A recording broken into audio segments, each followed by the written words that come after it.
And now, on a similar note, budgeting crises aside, the pandemic is threatening to financially ruin millions of Israeli lives in another way. The Treasury now proposing a freeze on the national average wage. And here to explain is ILTV consumer behavior expert, Dr. Vili Abraham. Dr. Abraham, thank you so much. Now, what are we discussing when we're talking about the national average wage, and who does it apply to?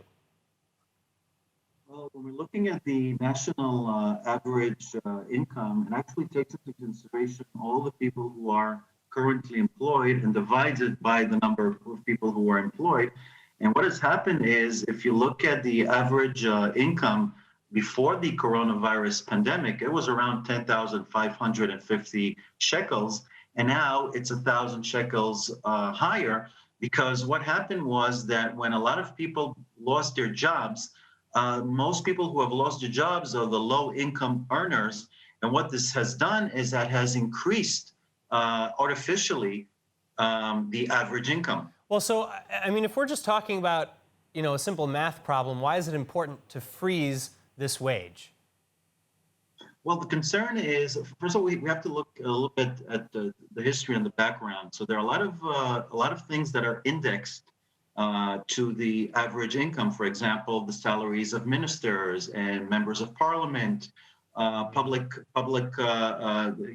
sector workers. So the finance ministry was concerned that because the average income has increased so much, it will have to increase. Well, and the it's been salary inflated, really. You're saying? Yeah, it'll be inflated, and it'll be left with another 7 to 9 billion shekel deficit. Wow. All right. So, who will be most affected, and who's responsible for getting this freeze done? Well, it has to be approved by the parliament. Now it's just a bill. It's a proposed bill. And I think that if it doesn't happen, this may affect negatively the people who do go back to work, and some of the people who are remaining unemployed. It's not good for both sides. I see. All right. Now, meanwhile, the Bank of Israel is reportedly sitting idle as the shekel gets stronger and stronger. And we've discussed about how this may be great for Israelis traveling abroad and want more bang for their buck, but it's bad for exports. What can you tell us about this?